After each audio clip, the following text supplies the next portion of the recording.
Hey everyone, Brian from Three Geeky Dads here. Before we begin tonight's episode, I just want everyone to know that we are now sponsored by Audible. As an IT professional for a school department, I find myself behind the wheel of my car traveling between schools almost all day long, and that's where Audible comes in. Right now, I'm enjoying listening to Douglas Adams' Hitchhiker's Guide to the Galaxy, read by Stephen Fry.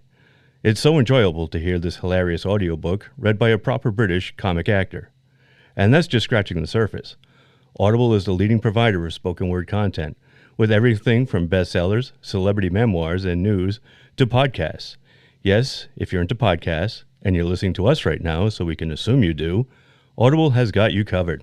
Just go to www.audibletrial.com/3GD to get your free 30-day trial today. That's www.audibletrial.com/3GD to get your free 30-day trial. You'll get 1 credit, 2 credits if you're already an Amazon Prime member. That's good for any premium selection titles you like, and they're yours to keep. You also get the Audible Plus catalog of podcasts, audiobooks, guided wellness, and Audible originals. Listen all you want. No credits needed. Again, that's www.audibletrial.com/3GD. $14.95 a month after your 30-day trial. Cancel at any time. Audible. Stay informed, connected, and inspired. And now, on with the show. Warning, incoming dad joke. Warning, incoming dad joke. You know, I think Guardians of the Galaxy is Vin Diesel's best role yet. Do you? Yeah, he really branched out. Ha! Oh, Yeah. man.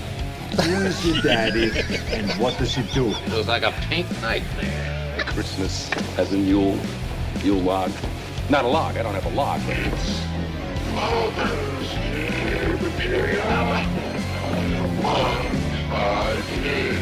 All that I have, all that I've learned, everything I feel, all this and more I bequeath you, my son.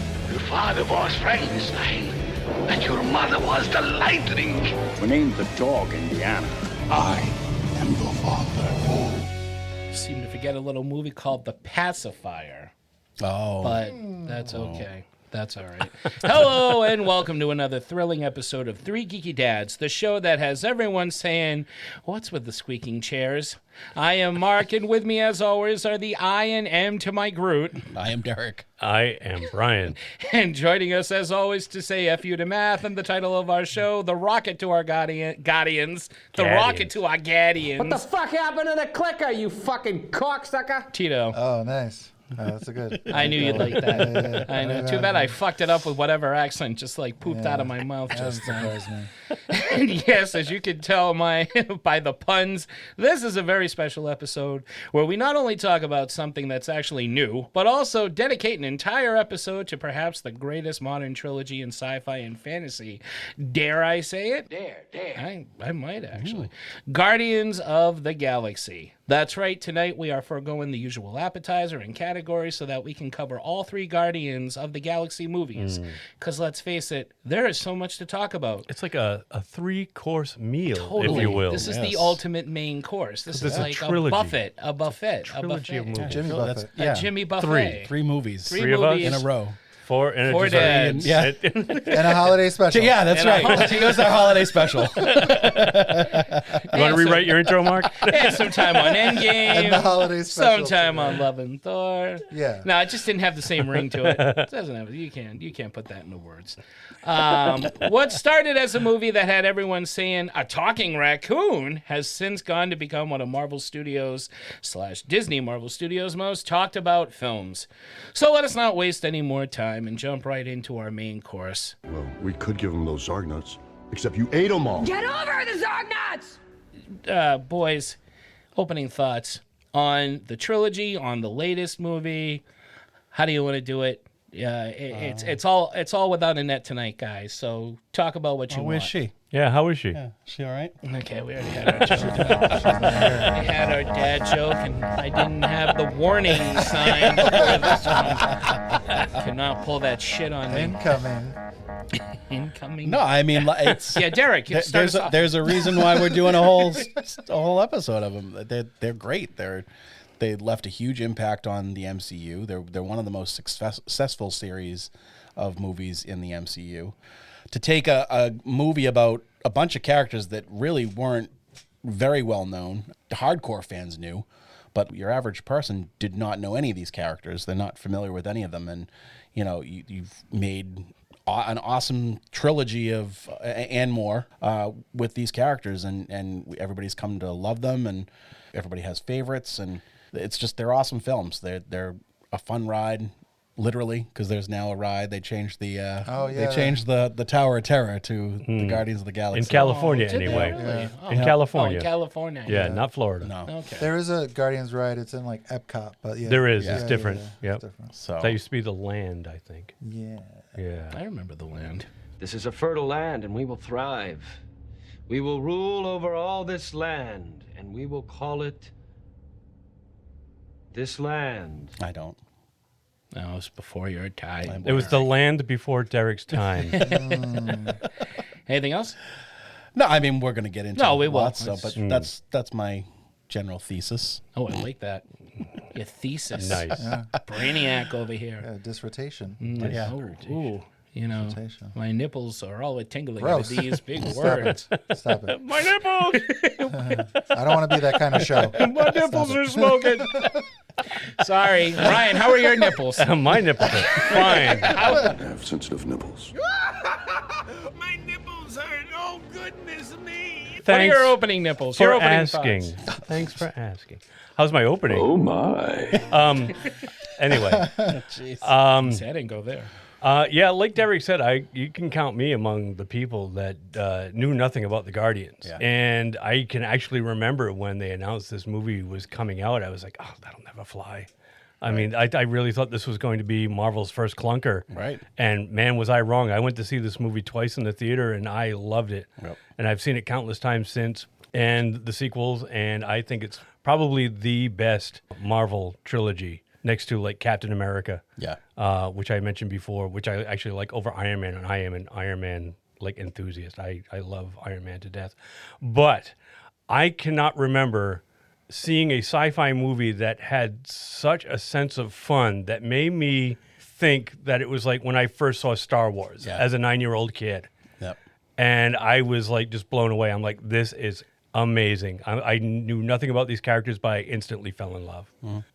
Nice. Ross? Yeah, I would agree.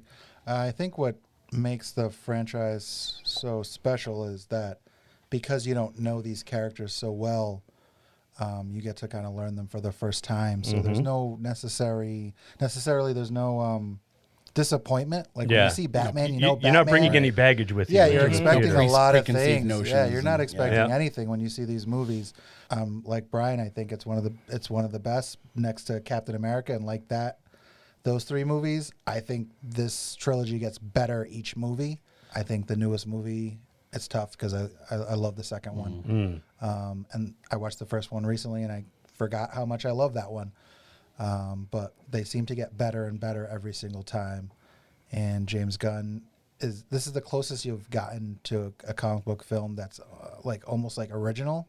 Yeah. You know, because there is the properties out there and the books are out there, but nobody really knows about them. Right. And I only kind of, for myself, I read, Annihilation Conquest. I didn't know these characters before that.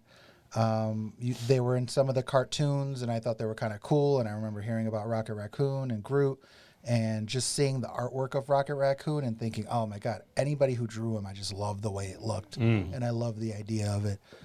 So that's what made me kind of get into it, was Rocket and Groot. And the other characters are kind of cool, but Drax has been around forever, and he was some green guy with the purple cape that nobody cared about. Gamora, like these characters, Nebula. Total D-listers. Yeah, Right. for sure. And that's how I felt like Marvel was going for a while. It was like, oh, they're scraping the bottom of the barrel now. But I did like these characters. And if you're a James Gunn fan, you just give him the benefit of the doubt Right. that he's going to pull out. That's what he does best. Pull off some magic. Right. Yeah. It scares me a little bit for Superman because it's like a really big property. Right. And the two things he's done have been so awesome and not as fan crazy, like Suicide Squad in this. So we'll see. But yeah, I love this franchise. Yeah, I agree with all you guys. This is my favorite Marvel trilogy. I mean, it's definitely up there with Spider-Man. I love the Spider-Man films, and I like when Marvel. I like the fun, which I normally don't, but the fun in these kind of movies. Yeah, you've noticed. You pointed it out. But I have a blast watching these films, and it's like you said, Brian. It just brings you back to being a kid and loving. You know, I don't want to say simple because it sounds insulting, but it's like it just, the stories are pretty clear and concise. They're just classic action, sci-fi adventure, aliens and superheroes and awesome spaceships, all the stuff that I loved as a kid. And where a lot of comic book movies, they either get too serious or they go too far into one thing. The Guardians have always just maintained that balance of awesomeness that I really, really love. And I didn't think it would be good the first time I saw it. I said in the introduction, a talking raccoon, what the fuck is this? I didn't know anything about the characters at all. And a tree. Exactly. They shelved the Wonder Woman movie, but they're allowing this because they had at the time. And I was like, wait a minute, what? But when I saw it, like you, Brian, instant fan. And I'm a fan of James Gunn movies. I'm a fan of his use of music, which we'll get into. I'm a fan of how he creates characters and how he brings characters out of obscurity and can not only make a great trilogy out of them, but he can incorporate them with big time characters like Iron Man, Captain America, Thor, and make them just as equally awesome. Yeah. That, a lot of people cannot do that.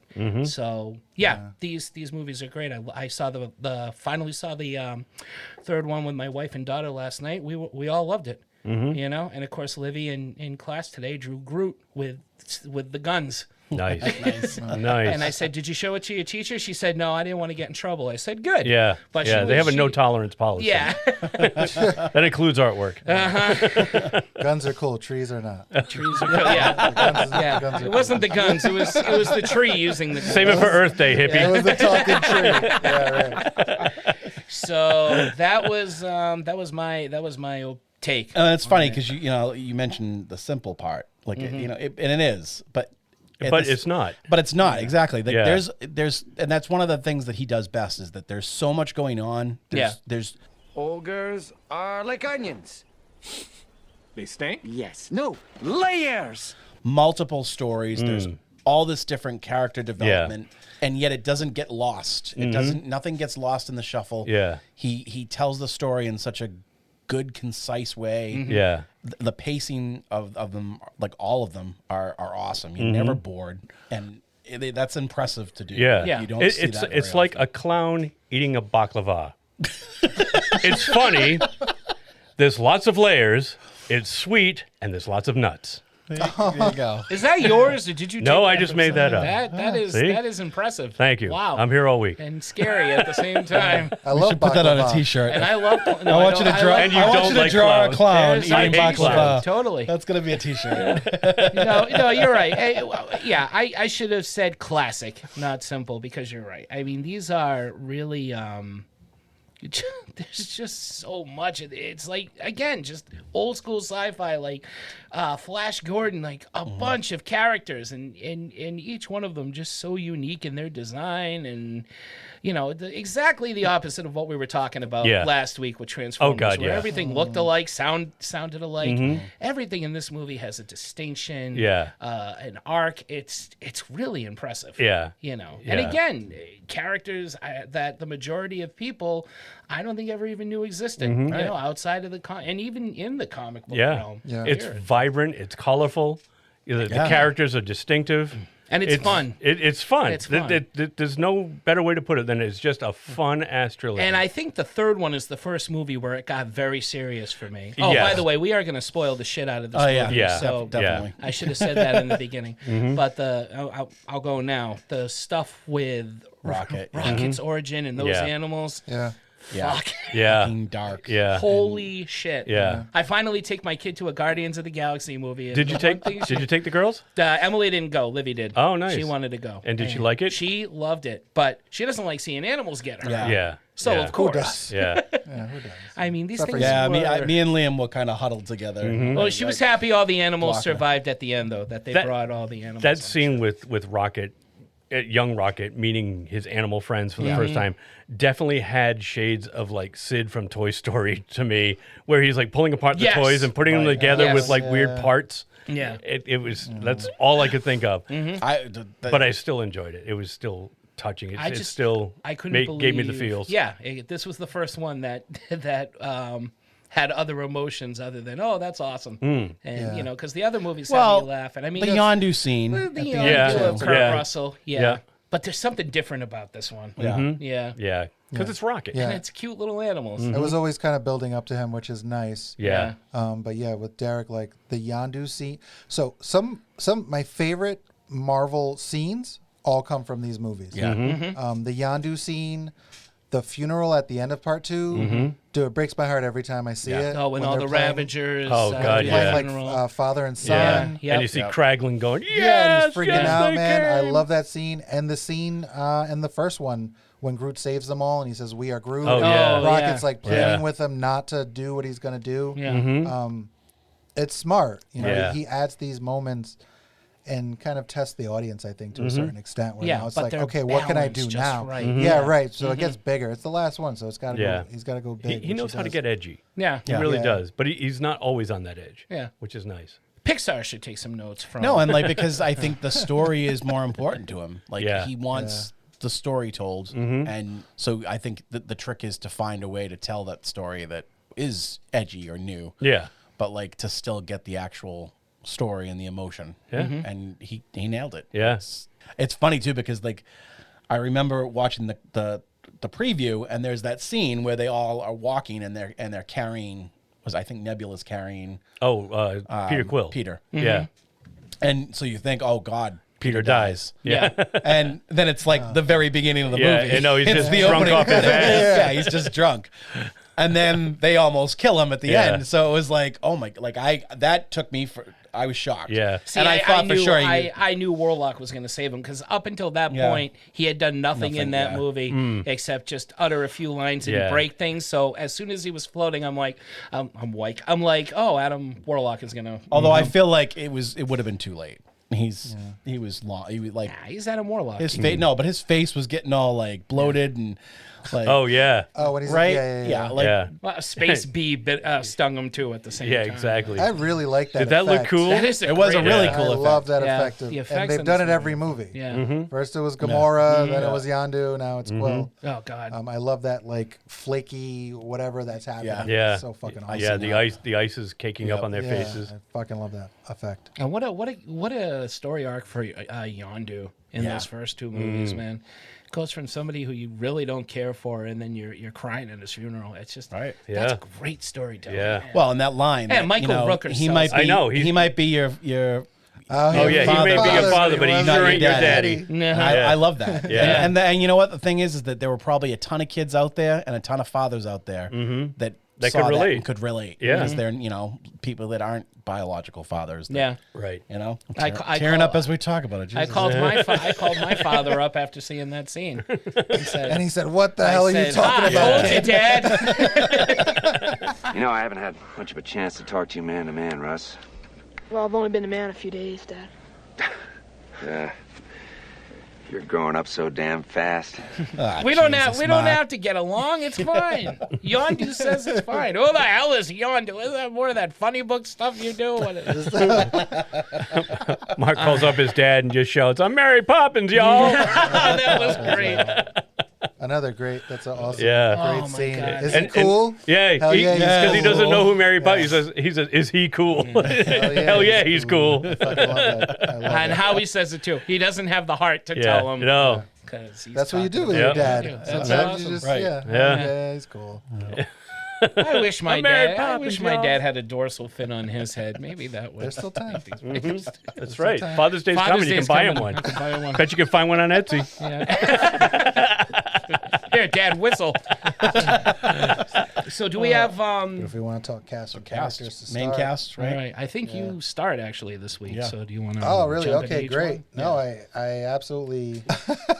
I'm a huge fan of this cast. Initially, I really when I saw this movie and I was like, oh, another wrestler is making movies. Cool, that's all right. I like Dave Bautista. And then I see the movie and I'm like, oh, this is perfect. even if he can't act, it doesn't matter because the character is so fucking boring and dry, but yet somehow really, really funny. It'll hide anything that Dave Bautista can't do. Yeah. And then it turns out Dave Bautista is actually a really good actor. He's a very good actor. He's just really good at, He's awesome. being He's Drax. a natural. I've always, been a huge fan of Zoe Saldana for many, many years. Chris Pratt, I think he's grown on me over the years. I liked him on Parks and Rec. And when I saw this, I thought, it's tough because I don't have that real connection to Star-Lord or Gamora or Drax. Groot could be anybody. Right. It's funny that's you stole a take from me, that joke about Vin Diesel. I think this might be one of his greatest performances. I agree. Like, honestly, have you not seen The Iron Giant? Right. So he's good when he's in these. He's good in an animated very movie. Specific roles. It just works when he says it. You totally understand what he means through his inflection and the tone when he's saying "I am Groot." Yeah, and he does it in a really, really good way. It's fucking hilarious. He's probably making boatloads of money off these fucking movies. Oh, probably. Just to show up and say the one line over and over again. But yeah, great cast, great characters. Actually, I don't know if you guys, I actually have a tattoo of Rocket and Groot on my shoulder. I did not know that. No, show us. It's pretty big. I'll take my shirt off later. Oh my! But these were characters, and it came from Annihilation Conquest when I reading the story. So Groot is one of those characters for me. As much as I love him in the movies, I wish he was a little bit more like he is in the book, because he's a king where he's from. At least in that like 2008 iteration of when they finally all come back together. And he is he does say "I am Groot" whenever he speaks, but it's more of this regalness to him, and he's a leader. Where he's like dopish. He's like a child. Yeah, even when he's an adult, he is. Yeah. But it's so fun and endearing that it didn't bother me that much to watch. Don't drink the fountain water. We Yeah, don't right. watch I you was do it. watching Don't that lie. But yeah, I those two characters I absolutely love, and I think Bradley Cooper is. I forget it's Bradley Cooper. Yeah, same here. It makes me think he's an amazing actor. I forget it's him, because I think if I knew it was Bradley Cooper, I might not like him. But the fact that I forget it's him, I think he's perfect. Yeah, I think that character is perfect, and he's perfectly acted. Agreed. What do you think? Are we going my way, or are we going that way? let's go. I agree. I think I can't picture anybody else playing these characters. I really can't. They totally embody them now, and not knowing any of the characters going in, I was like just totally surprised and just totally won over. I was never really on Chris Pratt's radar. I didn't watch Parks and Rec. I think the only thing I maybe had seen him before in, he had a small role in that movie Wanted. Oh, remember? He's the one who's his gets best friend. He's sleeping with his girlfriend. He's sleeping with Professor X's girlfriend. With James McAvoy's girlfriend, and he smacks him in the with face the keyboard, at work. I always forget that's him. Yeah, and so I really didn't know him. And just from that opening scene of him dancing and using the freaking space rat as a microphone, I'm like, oh, this is awesome. I'm totally in.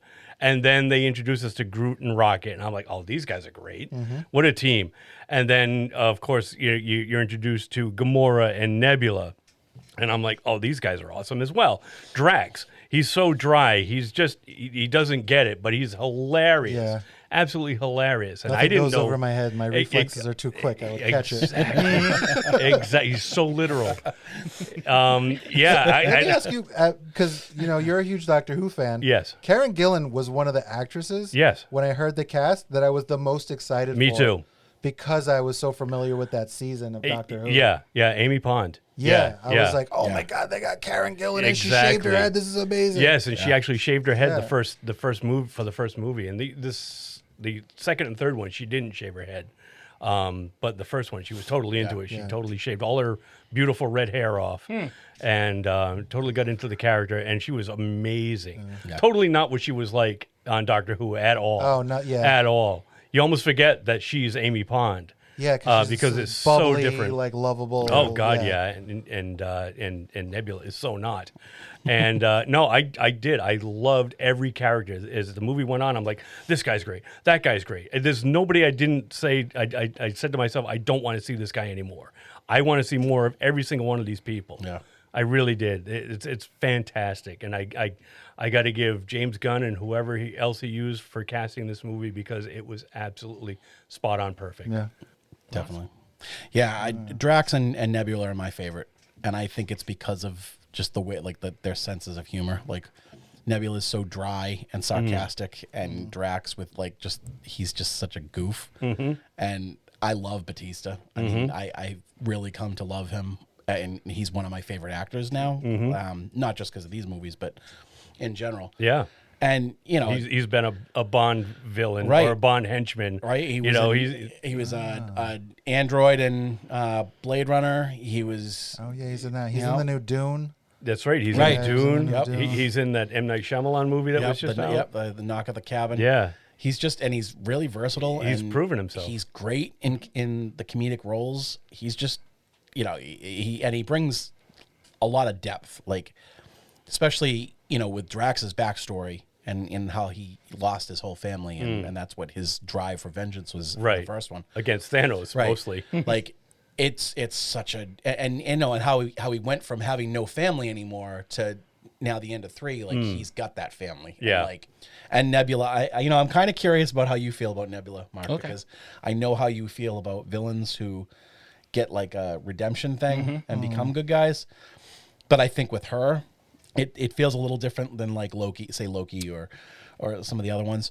But they kind of like they made her with Endgame. I mean, she was part of the Avengers group. Yeah. It was like it was really cool to see her go from Thanos' daughter to who like was out to kill her sister in the first movie, and now she's helping save the world. She was kind of like the Frankenstein's monster, though. Yeah. Where she was like just parts. Right. And she was brainwashed into thinking that she was this thing that she actually wasn't. Right. And I think as she spent more time with Gamora and the Guardians, she's like, no, I don't have to be that evil, my dad's right-hand girl, And I love just doing his dirty work for him. Some of my favorite stuff with Gamora and Nebula was Endgame.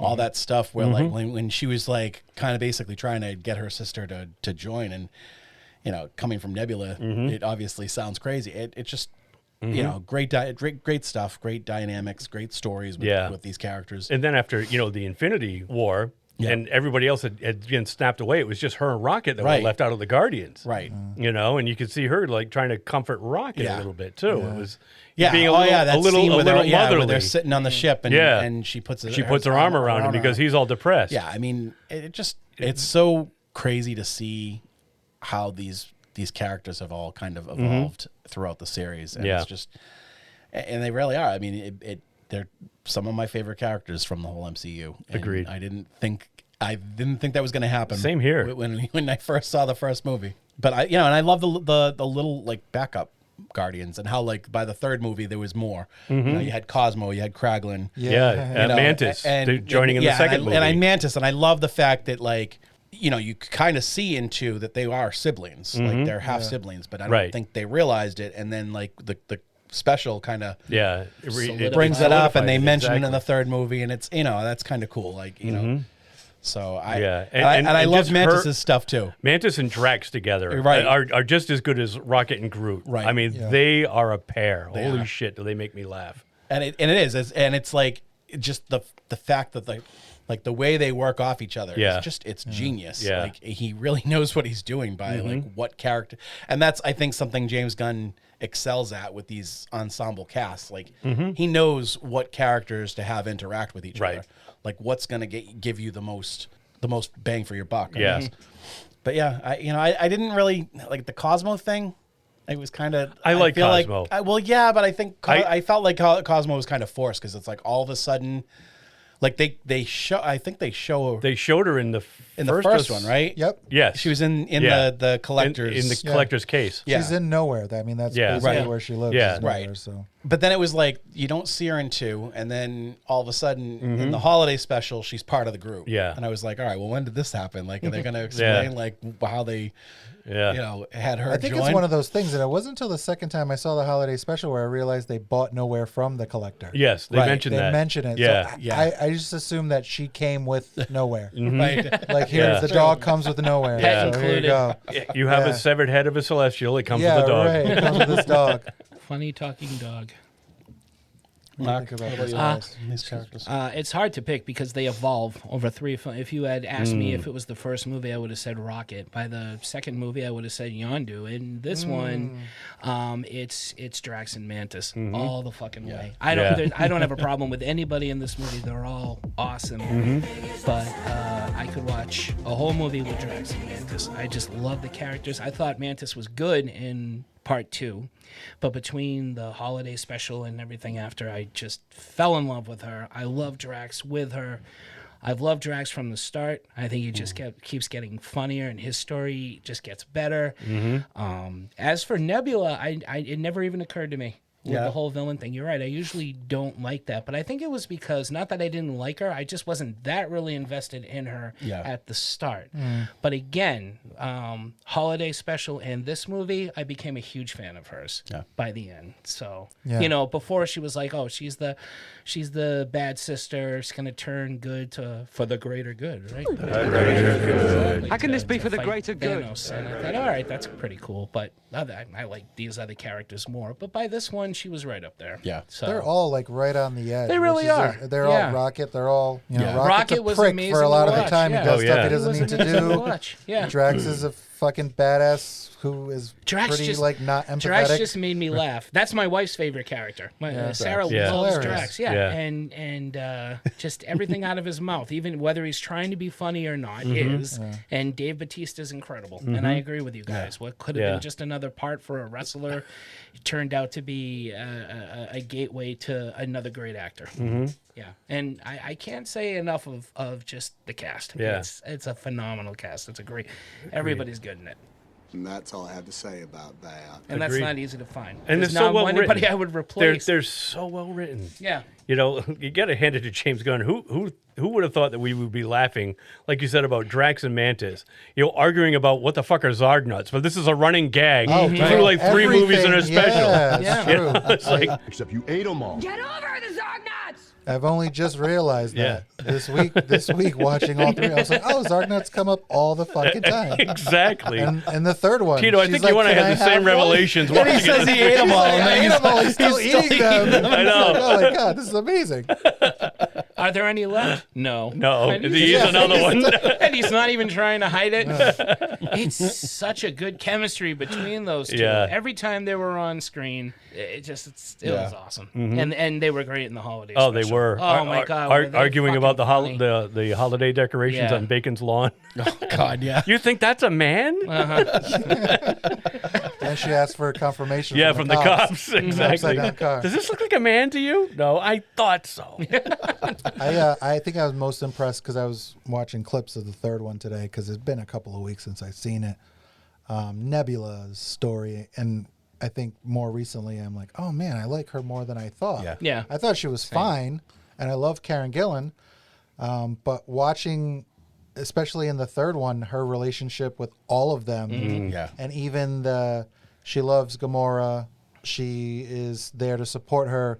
But this is also her family, so this newer Gamora, which really kind of bums me out. Yeah. Like, it makes sense, Yeah. but it bums me out that she's At such least a she's fucking back. bitch. And you know what? And I'm glad that they didn't have her join. And because I felt it would have felt cheap. Yeah, agreed. I was going to say the same So thing. I think they handled that really well. Yeah, and I agree with that too. Because that's part of life is, heartbreak and breakups and moving on and dealing with the changes. And feeling something about someone where they don't feel the same way. And, it's like, so in real life, we don't just get to. That's true. And that whole scene where she's arguing and saying, it sounds like you're talking about her. And he's talking about Nebula's eyes now.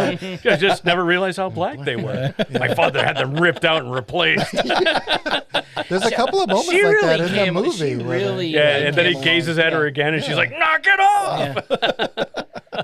I like when Gamora and Nebula pass each other one final time, and their version of "I love you" is just a grunt to one another. Oh, that's I thought great that too. was good. Little things like that. No, it's the development of these characters has been so great even within the, I know like the Russo brothers, when they did their movies, they were like, went to James Gunn, how should we do this? Yeah. And even those scenes are they feel like a Guardians movie. Any scene that those guys are in instantly becomes a Guardians movie. And it's just done so well. Do you want to talk story at all? What's the next one? Yeah. I think based on, it really could be anything, right?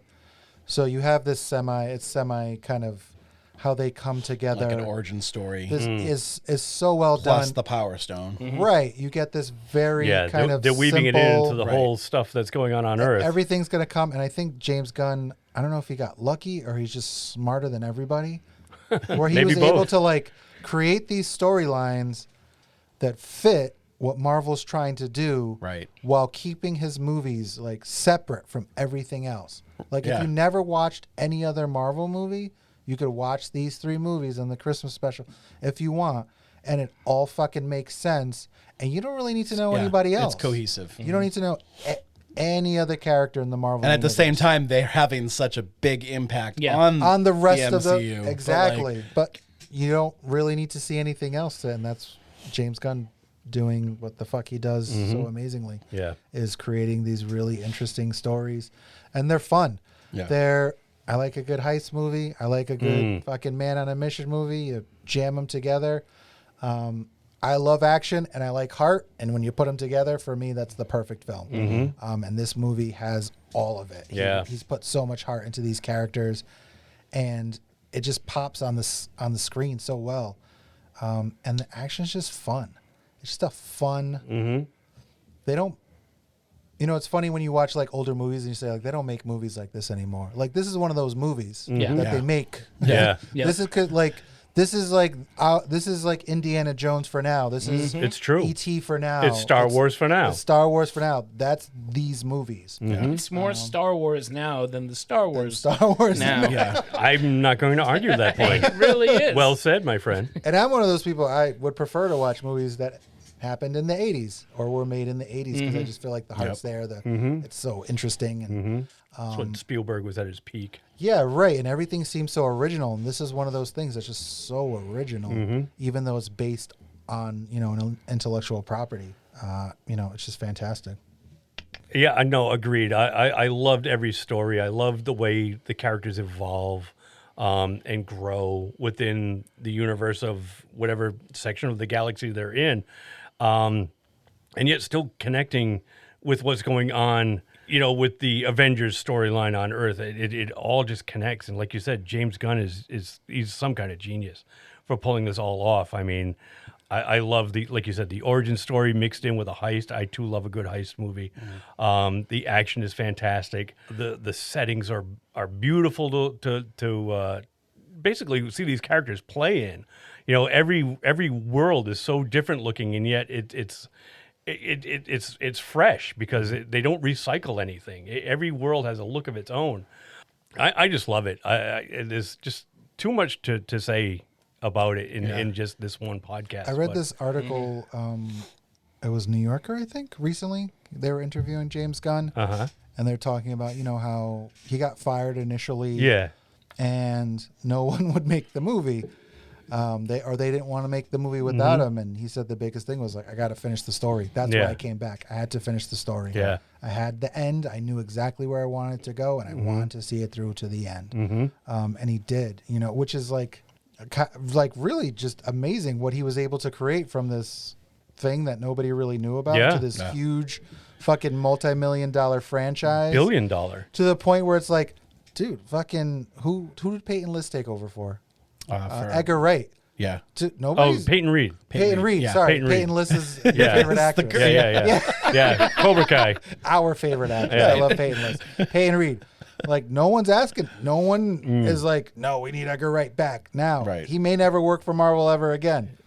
Like, you were going to hire James Gunn back. Yeah. And then they fucked up, and Yeah. DC took it, and they were like, oh, we And really kudos to fucked up. Dave Bautista for standing up for him, too. absolutely. Oh, yeah. Like, Dave absolutely. Bautista was his biggest Totally. champion. He says, you know, he went on Twitter and he was like, you know, James Gunn is the kindest, gentlest, most caring person I've ever had the pleasure to work with, and what's going on is wrong. And, you know, he just spelled it out, and he was ready to walk away. Right. If they were going to continue Guardians without James Gunn, he's like, I'm done. I'm done as Drax right now. Right now. That's right. I remember that. Yeah. Yeah. And good for him for sticking by him. Totally. And good for the fans for sticking by him, too, Right. because it is stupid. You know, Yeah. and granted, he may have said some things that he thought was edgy and controversial back in the It past. was a long time ago. It was He like 10 or 15 apologized. years ago. He apologized. He says, I've grown since then. Yeah. And, you know, thankfully Disney came to their senses and hired him back. Well, Yeah. they came to their senses because James Gunn made a kick-ass Suicide Squad movie. They and did. they were like, oh. Yeah. They saw the money he was making over at DC and said, oh, shit. You know, So much so that they were like, we'll wait for you to come back. Yeah. Right. Absolutely. Yeah. Right. And they We'll did. push it all back until Yeah. you can come back. Yeah. You know, you can say what you want about his early texts and who he was back then, but if he's realized what he's done and is wrong, he's apologized for it. Isn't that what they want him to do? Isn't that Exactly. the point of Right. calling him out Yeah. on Yeah, this stuff? to grow. Yeah. To Right. grow? Yeah. And who hasn't? Like, You know? we've all said stupid shit that we look back and we're like, oh God, I can't Oh, believe totally. Dude, I our can't believe I Cable A believed days, that, or I forget can't it. believe I thought that back. Yeah. 100%. You ever go on Facebook and it shows you your memories Right. from like 10 years ago? It's like, Oh, I it's fucking said cringeworthy. that. It's Right. cringeworthy. Like, oh God, that was a horrible fucking joke. I am not Jesus, what am reposting I- that now. Yeah. Right. Horrible. Can I delete this memory? Yeah, Like, exactly. Yeah, I think People- my lucky people stars there was no change, Twitter man. when I was younger. Yeah. I know, Oh, right? forget that. Uh-huh. Be Right. dead. Oh, my Yeah, go How you for it. my story, right? Oh, Yeah, are you? story. No characters. Oh, You no, I already did did story. Yeah. Yeah. I did it. yeah. He's on story So I'm the now. story. All My right. Yeah, story. no, you're right. Story. You're on the story. Yeah. Painless. Yeah, music. Chicken. No, like I said before, I mean, just there's so many awesome stories that have come out of this trilogy. Like whether it's the individual character arcs, or you know, each movie had a good, an overall good story. You got the origin and the Power Stone, the orb. The second one was all Star-Lord and Ego and the Sovereign, and then Rocket with the High Evolutionary.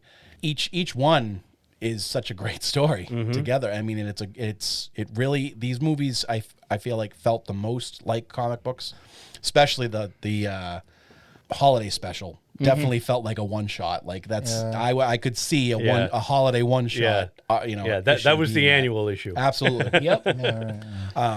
Like each story, it's strong on its own, but like the whole trilogy connects so well when it really, and it's really overarching story about this group of misfits, and who are all from these different walks of life, and they've all got these different personalities, becoming a real family And problems.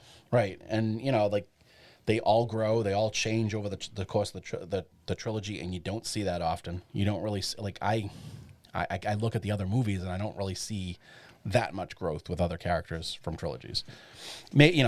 Thor grew a little bit, and now he's this kind of comedic character, but like Iron Man did. And He was a prick at the beginning, and not so much towards the end. I don't know.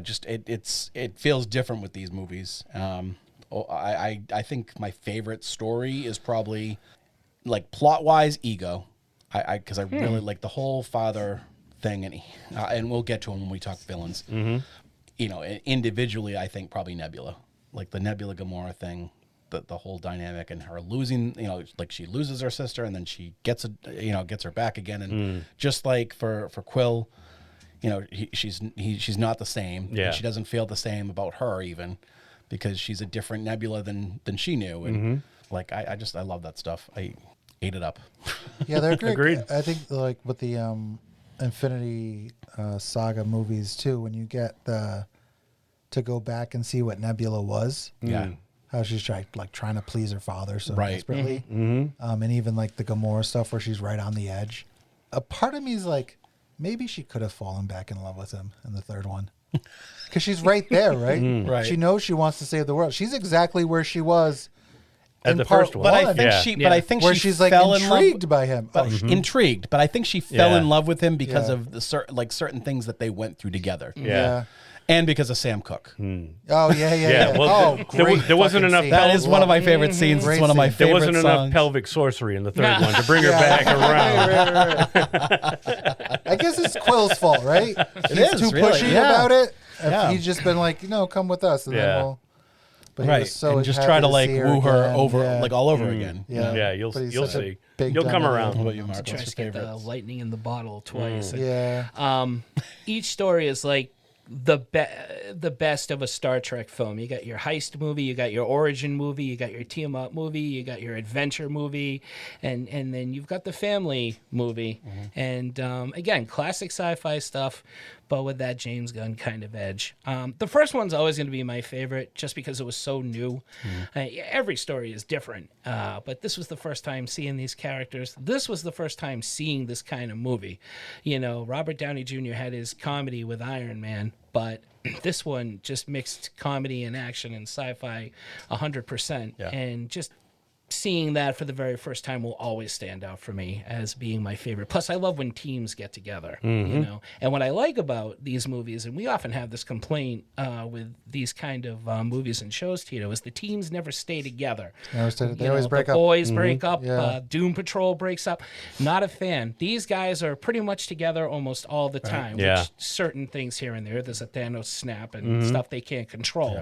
But when they're fighting, it's always together. There's the action scenes are incredible, and just again so much fun.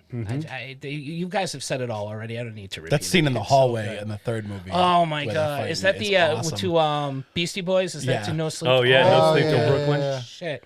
Oh, Well, this is so fun. What's great, I think, is we're jumping ahead, but man, does James Gunn know how to work a scene around a Oh, piece of dude, music? totally. Oh, When 100%. Wow. When I saw that he used In the Meantime for the trailer, I was thinking before seeing the movie, this would be awesome if it were in the movie. It's great for the trailer. Yeah. And then And it James was. Gunn puts it in the fucking movie. Yeah. The man just does not disappoint. Nope. I was thrilled to hear it. what I like about these characters is they're always working to get back together. Yes. Right. So even when they are separated, the goal is to end up together. Right. Yeah. Where it's not some misunderstanding and we separate.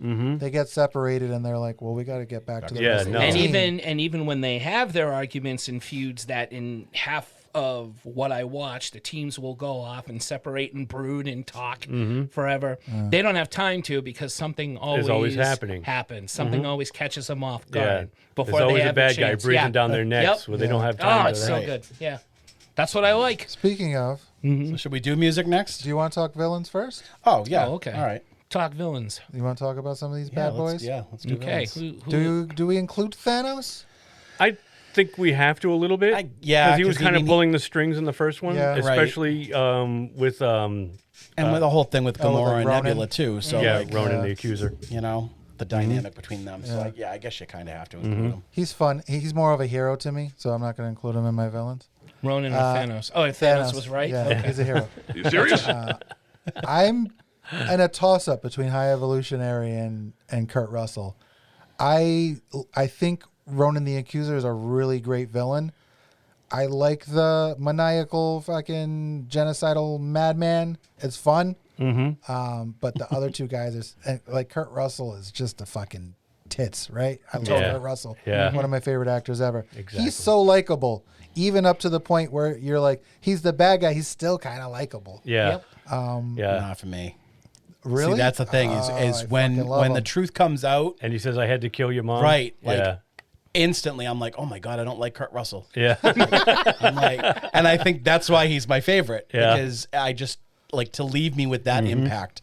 And I think of like of Ego now, and I'm like, fucking Ego. Yeah. You know, like he's just awful. Yeah. I- He had like you. he's more He had you evil. at hello? He's He's an more aptly- evil in a lot of ways than a very some aptly other named very Celestial. evil characters that we've seen.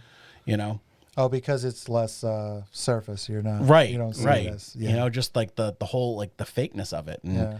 you know, and keeping because he kept Mantis there, and Mantis was his daughter, but he just kept her there to use her. I Yeah. feel like he's pretty genuine. to help him sleep. I feel like he's pretty genuine in the sense that he eventually he knows that like when I tell Peter that I gave his mother a tumor, Yeah. he's gonna lose his shit. But I'm gonna tell him anyway, Yeah. because in the grand scheme of all of that I'm trying to accomplish, he will understand because Yeah. he's like me that this is something I needed to do. right? So I think right up until I like villains like that. I like those villains who think right up until the end they're doing the right thing. Yeah. I like High Evolutionary a little bit better because he's fucking nuts. Yeah.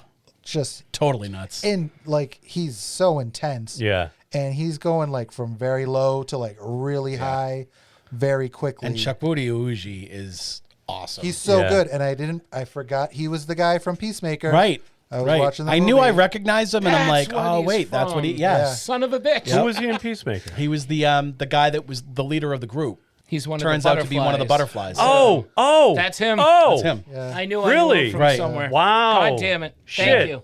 Thank you. That was yeah, me driving too. me nuts. Yeah. Yeah. And he's great. Everybody loves a good mad scientist. Yeah. And that's what I liked about the High Evolutionary.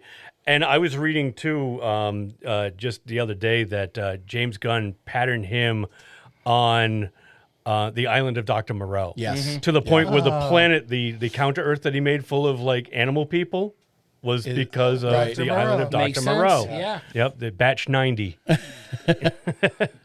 Yeah. And I love when I read that, I'm like, holy fuck, that's awesome. And I loved didn't all get his that while I little was like watching it. his spineless little yes men. Oh who, yeah, like, just the recorders. who knew what they were doing was Yeah. wrong, but they didn't have the spine to stand up and say anything because I know. they knew, you know. Yeah. Yeah. There are points where you can tell I don't remember the character's name, but there's the Asian character who and the woman is taking pleasure like kicking Rocket into Oh, the yeah, room yeah. and Yeah, he's throwing him in the a cage. You know, Yeah. I called him the Asian Otho because he reminded me. like Otho. He reminded me of Otho in the Glenn Scheidek's in Demolition Man. Yeah, yeah. Remember he was Bob from Demolition Man. I was like, it's the Asian Otho. He even had the walk. He had the quaint little walk, Yeah, right. just like Glenn Scheidek's. I think I'm saying the name right. Shaddix. Shaddix, That thank sounds you. right. Yeah, Bob. Associate Bob. You guys got a favorite villain? Did everybody kind of go? We've We got all kind of like threw it in. around. I don't know if I said if I had a favorite, but I might have to go with Ego, and which is weird because when we're going to talk about this later, I think that the second movie is my least favorite of them, but I do like Ego as a villain. Ronan was cool, but he was kind of a puppet of Thanos. The High Evolutionary was cool, but I still think I like the whole Ego wanting to take over the entire universe and recreate it in his own image by planting these seeds of himself everywhere, literally and figuratively. I am curious as to what happens when the entire planet is engulfed. Yeah, yeah, because it looked I'm like the Blob. I'm curious. Yeah, I want to know know how it ended. Yeah. I really do. Go back. Let's see what happened. Yeah. Can we do it to just one planet? Yeah, right. I just want to see it wrapped in the goo. I'm all dripping with goo. That's what I wanna see. Drippings with goo. Vigo. V is Vigo. Yeah. Without a doubt, Not- yeah. So not Vigo, Ego. Not Vigo, Ego. He is Ego. I'm gonna fuck the names up. Ronan from the first movie. Yeah. I've seen it before. Good, but I've seen it before. High Evolutionary, guy. Yep, the High Evolutionary. Awesome performance, great actor. But I knew it was gonna happen. He was gonna become. Chris Pratt even jokes about it. If I have to hear one more speech from another megalomaniac, blah blah blah. Yeah, I knew what was gonna right, happen. right. Ego threw me off. Yeah. Threw me the fuck off. Yeah. I had no idea Kurt Russell was going to be bad, and the way he delivers the news to Chris Oh, Pratt, I know. that is a villain. It's just so matter of fact. That is a villain, and and it's just how they build him Yeah, up. that was a as kick his in the gut. dad, and you're thinking, oh, this is like if Jarrell turned out to be a super asshole. Yeah. And They're said, playing I blew up catch. Krypton. Yeah, Yeah. they're playing catch With the with magical oh ball of my energy. God. That's awesome. And then it just turns, and I've seen Kurt Russell as a villain, Death Proof. Yeah. Great example. He Yeah. can play good and lovable, Yeah. and he can play bad, but even when he's bad, I agree with Tito, you still like him. Yeah. He's likable in Death Proof, and he's still likable in this. But man, he is such a good villain, and I think he's out of all the villains the most interesting for me. Do you think that Peter could excuse the fact that he gave his mom the tumor? And it wasn't until he squished his Walkman that pushed him over the edge? Maybe. I don't know. Probably not, but that Walkman's You broke my only toy. That's like killing a character in the movie. It is. Yeah. Oh, that's so crazy. Oh my Ego. god. Plus, it's Kurt Russell. Which leads us to the music. Yeah. Oh, yeah. right. Let's Music. talk music. Let's You know, talk I thought music. I didn't think I liked part 2 that much for a long time. Yeah, same Yeah. here. And I watched it again, and I was Yeah. like, damn, this is Yeah. good. I liked it better upon a second viewing, Mm-hmm. but I'm like Brian, favorite villain, but it's my least favorite out of the 3. I still think it's great, but it's my least favorite. Interesting enough, it's Sarah's favorite. She wanted me to toss in some things that she said, and she actually likes the second one the best. Yeah. Oh, For whatever reason. That's okay. just her. I think Derek likes it the best. Is that your favorite one? Yeah. Oh, there you go. Okay. And we'll get to it. All right. So music. Now let's talk some music. All right. What are we? Such good music. I mean, like, just every. what's there to say? This is like, this is the movie I wanted to make if I made movies, where everyone's interacting with the music. Yes. Yeah. Like that's what I. Every song is a character. Yeah, It's a song absolutely. Fits in a And way. every song is like the characters hear the song in the movie. Yes. It's Right. not just in our heads. Yeah, Like, yeah, because and they're I the realized- mixes. They're the. Right, and I found out yesterday that there's a word for that. There and, is, and yes. I can't remember what it was can't now. either. But yeah, Yeah, there's- when it takes place within the movie. within the movie the itself, and the characters know it's there. Yeah. It's Yeah. not just a song for us. I to mean, enhance the and scene. just it's brilliant. The idea of making like the soundtrack is this mixtape that this kid got left by Yeah. his mom. yeah, You know, so these songs have been with him since he was a kid, since he was a 9-year-old boy. You know, and they all have meaning. Yeah. And I like how the music evolves too Right. with the story, because at the beginning it's like stuff from the 70s. Right, which is like when soul and a lot because like the first movie took place when he was kidnapped in like what 83 or Yeah. 84, and so like he had like there wasn't much for the 80s, but his Right. mom grew up with the 70s music, which is what she left to him, Yep. and so he's playing that up until the end of that movie when he opens up the box and there's another tape. and then the and- second one is more upbeat, kind of like when hippie-ish. when Kraglin gives him the Zune, it's what all the people on Earth are listening to. It's got 300 songs on it. He's like 300. He's like all Diegetic? Yes, Yes. diegetic, Diegetic? Yes. Yes, it's not an L. Ron Hubbard. I mean, and even like, Sorry. and even the fact that like when they show up in Infinity War, like when they The make only their fucking song is the Rubber Band. Right, It's the the Rubber Rubber Band Band. I whole love movie. that it's song. and it's awesome. It's because of like, that movie that I fell in love with that fucking song. I play it all the time. Me now. too. Me too. The Spinners. Yep. I knew nothing about the I Spinners. never heard the before, song but ever before. God damn, I will listen And- to all 7 minutes of that fucking And thing. I'll tell you, and then play it again. And that's another thing that I love about him because and it's similar to Quentin Tarantino, and we've Yeah. talked about this with music. Oh yeah. Where he like these a lot of these songs people aren't familiar with. No. They're not on the radio all the time. Like Yeah. Lakeshore Drive. I'd yeah. never heard that song. Yeah. And even like some of the bigger ones like I Brandy. yeah. Yeah, Well, and no, even- that one I've Okay. heard. But I was thinking Bring It On Home to Me, which Okay. is that song that me and Tito were talking about with Gamora and Sam Cooke. Peter. Yeah, Yeah, the Sam okay, Cooke song. yeah. Yeah. I like Sam Cooke, and I've Yeah. heard Sam Cooke songs before, Yeah. but I had never heard that song. And it just like the power that it gave to that scene, Yeah. and that all of these, like most of this music gives, it just adds more and gets you that much more, and More emotional resonance. yeah. It really does. Yeah. And then at the very end, what does Rocket play? He plays the song from the end of the first film. Right. Yes. Come and Get Your Love. Oh yeah. Yep. Yes. It's like this one has a special Yeah, by place in my Redbone. heart. Yeah. Yeah. And it's a Right. great yeah. Yep. And when they play Cat Stevens, father and son, when he's Right. when Peter and his dad, oh my God, Dude. a Yep. powerful song. One of my favorite scenes. Yep. I absolutely love that scene and I saw that used recently in something else. And I was It's like, kind of a cliche. oh, it's good, but it's not yeah. as good. No, it doesn't. It's Guardians. Because they did it first. They did it here first. Yep. And it's a great song. Yeah. Yep. Rings a little hollow now. Yeah, right. Well, and even like the modern, there's the third one has a lot more modern It stuff. does. So like Dog Yeah. Days Are Over. Yeah. In the meantime. Yeah. Freak by Creep. Creep, Creep, by Radiohead. yeah, by Radiohead. Fucking, Yeah. Oh, you know. Yeah. And that was what it a weird Mowgli, version that the was. San Francisco. I fucking love that song. Yeah. And then Yep. since No since Sleep you've been Till gone Brooklyn. too, like that was perfect. Oh yeah. Because Gamora since Yep. she's been gone. The second one, in the second movie, they use Fleetwood Mac's "The Chain." Yes. Great Oh, song, awesome. and that scene. And Mr. so Blue well. Sky, like the with opening. Oh, that's right. That's right. So, Yeah, when they're fighting. Oh, story God. behind that, ELO was reluctant to give him that because they had another song that I keep want to call him Peter Gunn. James Gunn wanted to use in the first movie for a montage, and he wanted a certain ELO song, which he got the rights to from them, Yeah. but he ended up cutting that scene out. So it didn't end up in the movie. And ELO was kind of reluctant to give them Mr. Blue Sky because they're like, well, we already gave you one song that you didn't use. Yeah. Do we want to do it again? And he's like, oh, no. He explained to them, like, this is integral to the entire opening of the movie. Yeah. It is going to be in there. And so they gave it to him. And there you go. It's an iconic opening. It's awesome. It was an iconic song. Fighting the monster that would become their friend. Yeah. In the, later on. Yeah. Such a great scene, too, because Groot's dancing around and all the action's happening behind him. Yeah, He's still fucking with Drax. Yeah. He like freezes when Drax looks at him. Yeah. Oh, that's and so Gamora waves at him. Hi. Right. in the background. Yeah. I loved, what was it? Was it, oh, God. Is it Rocket? He's fixing something in a cave and Quill is out in space still fighting. He's looking for a pen. The tape.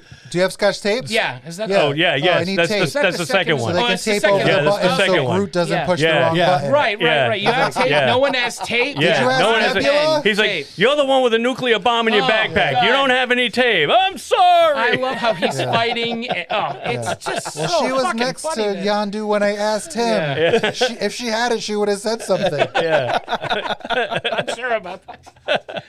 Tape, not a pen, but that's what I meant. Yeah, it's a great. I just watched all of these recently. I know, right? Yeah, me too. They're kind of and they all, I mean, they blend in, but in a good way. Yeah. I think I'm saying sounds insulting. No, it's it's one not. big because you know what? adventure. Now we've seen all three. Yeah. It's epic. Yeah. You know, we've It seen really the is beginning You to guys the have end. better words for and these. it's just I'll become. let you come up with the It's just words. becoming. It is. It's Epic, like the. yeah. It's like the first trilogy of Star Wars. You know, it's just become this.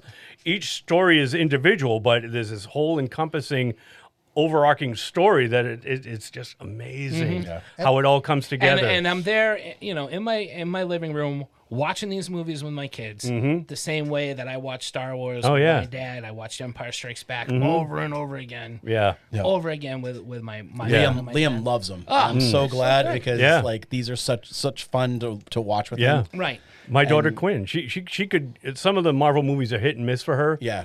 She could give or take some of them. Right. But the Guardians movies, absolutely loves them. Right. Absolutely loves them. Well, I think they kind of go beyond Marvel films because as we know, Dean has said that he's not a huge fan of the Marvel movies, but he loves I don't know if you've seen the third one yet, but he loves the Guardians. Yeah. Loves the Guardians.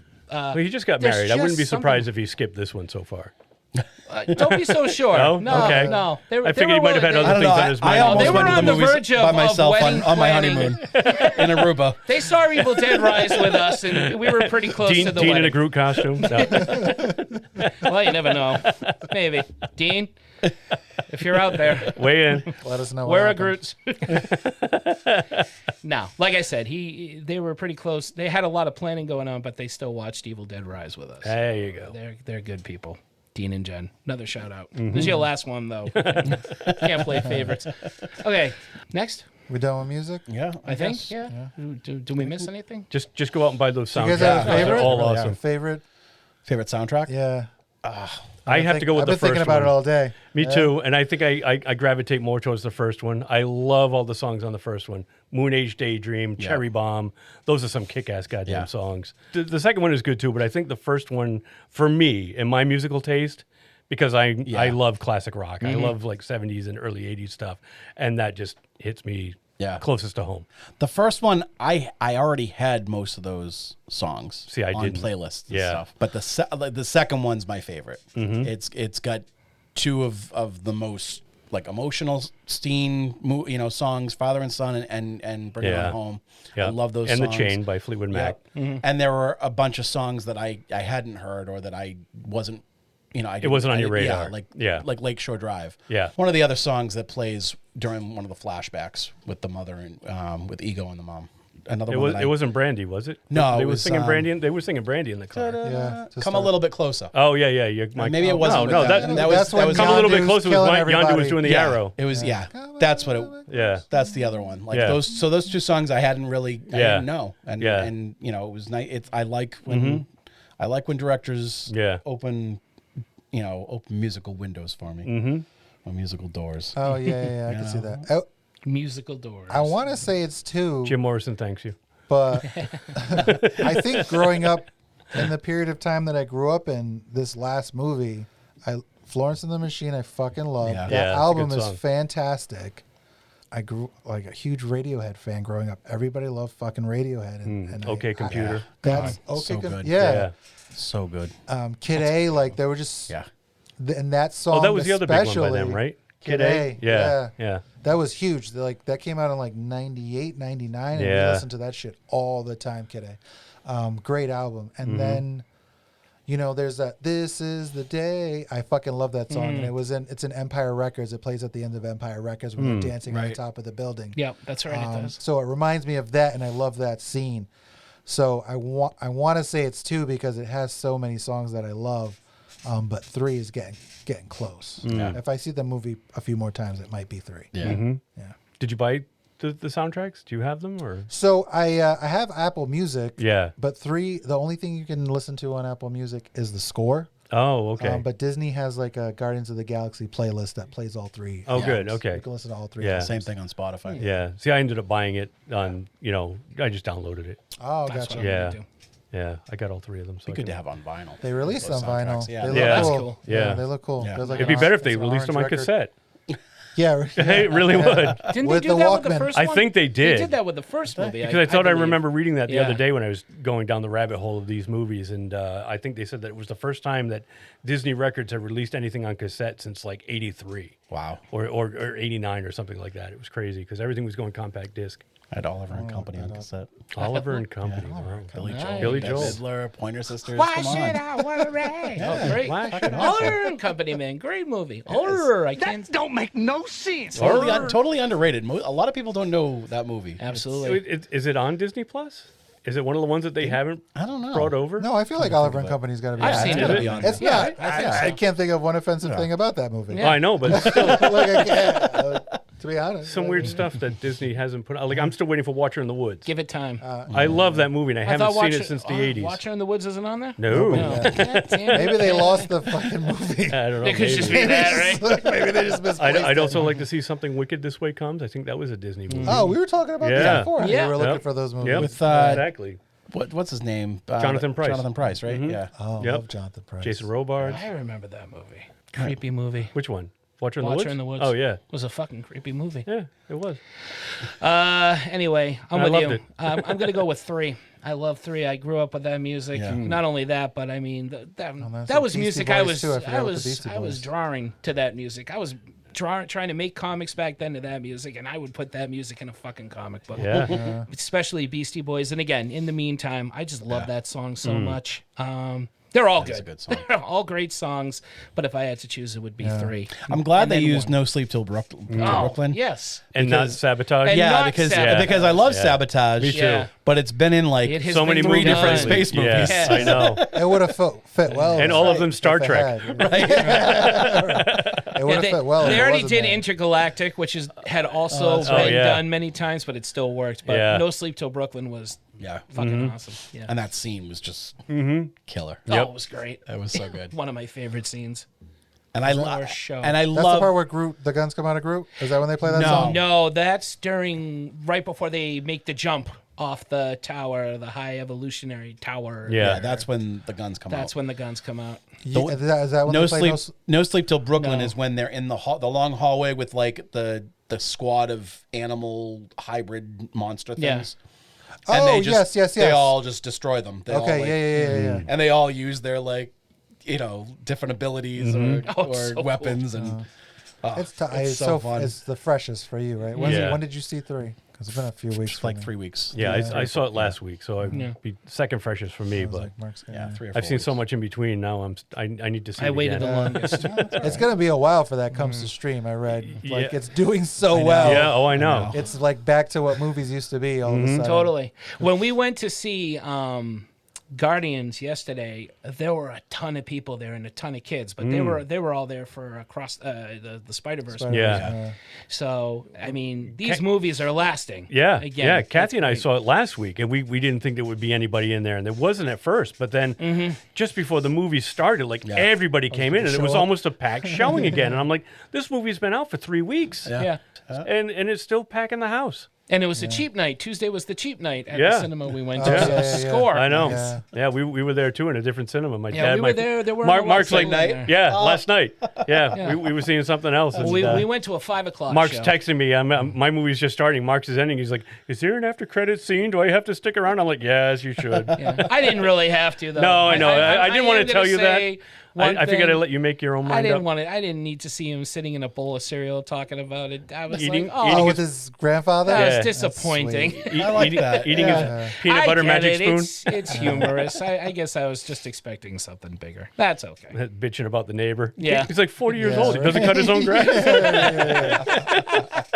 Imagine that feeling. I wonder what it's like for him having lived the life he lived, and then now he lives with his Right. grandfather. Yeah, It would it's like- feel It's probably fucking the I would happiest feel he's like ever George been. Costanza. Yeah, It's like the No. hobbits coming back to the Shire, and Yeah. the other hobbits have no idea what the fuck happened. And Yeah. these guys Like are what they went These through. guys are fucking heroes. Yeah. You know, like you bow to no one in Isengard or Right. wherever they were, Tirith, Minas Tirith, Minas Tirith. and at the Shire they can't even get a fucking Right. drink. You know? Well, and that's the thing is because like the Guardians aren't well known on Earth. No. they're not. No. like the big heroes. The Avengers are. Yeah. Right. And you know, And yeah, they were rightly so because they you were know, part of the battle. and you know, rightly so because Star-Lord kind of caused the snap. Yeah.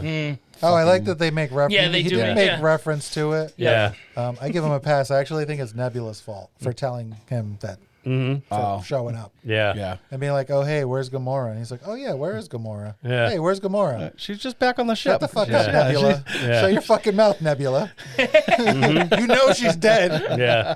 I love how he recaps the entire series, the whole movie like that. It's just I was waiting for Lord Helmet to come out and go, everybody got that? I mean, he's done, and I know he's excited for, or he says, you know, whatever, people, whoever takes this and they do whatever they want. I know Batista's done. Yep. Zoe Saldana's done. Yep. Chris Pratt is not. Yeah. I read something that fucking Bradley Cooper didn't really want to do a third movie. He didn't want Really? to be part of a trilogy because of The Hangover. Oh, he didn't want to Because be. he did 3 of those. Yeah, yeah, and he was yeah. like, I don't want to do another Well, it's a 3 one." superstitious Yeah. kind of thing. Yeah. But Yeah. I mean, he probably likes money, so I imagine he'll I'm stick sure around. he'll Well, do and- it. Vin and- Diesel That's like fucking the- loves and- money, so he'll do this forever. Right. And everybody says like voiceover work is the gig to have. That's like the wow. Because easiest you thing in the world. don't have to get into costume. Yeah. You don't have to sit through hours of No one makeup. can see you. You know exactly. You Yeah. stand like us in front of a microphone and you just blurt these words out that somebody else wrote for you, Bunch of jackasses standing in a circle. and they'll be like, "Well, can you try saying it this way?" Yeah. You know, and that's the hard. Like it's like you could show up in your fucking slippers and sweatpants. You it's know, a hard and job. that's it. It's And- just you know. Well, it is more relaxed. but it's a lot Yeah. easier than like I said, sitting, you know, going through costume Right. fittings and sitting through hours of makeup and hair. Yeah. And it's not even like he did the. He didn't have to do the mocap. motion- Yeah. Yeah. Like he Sean didn't. Gunn do did it. all the mocap. No. Right. Neither did I Vin think they Diesel. said I think in the second one they said they did put like the dots on his face so that they could get like his facial expressions. movements and Yeah. inflections like for when he's speaking Which his is rocket. good. Yeah. Yeah. They should always do that. And So that I mean, spe- how hard is that? I think that speaks to the franchise as a whole too.